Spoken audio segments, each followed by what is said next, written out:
কেউ খুব ভালোবেসে নিজের হাতে রান্না করে খাওয়ালে তাতে নুনের পরিমাণ একটু কম হয়েছে বুঝেও হাসি মুখে খুব সুন্দর খেতে হয়েছে বলাই যায়।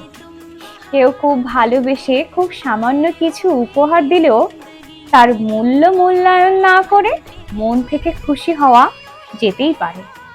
কেউ জন্মদিনে একটা কেক হাতে নিয়ে প্রতিবার সামনে হাজির হয়, তার বুক পকেটের সেলাইয়ের দাগ হাসতে হাসতে অগ্রাহ্য করা যেতেই পারে। কেউ শত ক্লান্তি ব্যস্ততা উপেক্ষা করে দেখা করতে এলে তাকে ভালোবাসাই যায় তার এলোমেলো চুল, আলুথালু জামা। ভালোবাসলে এসব করাই যায়, এসব একটু একটু মানিয়ে নেওয়াই যায়, তবেই না ভালোবাসা। আর এসব না বুঝলে অবশ্য অন্য কথা।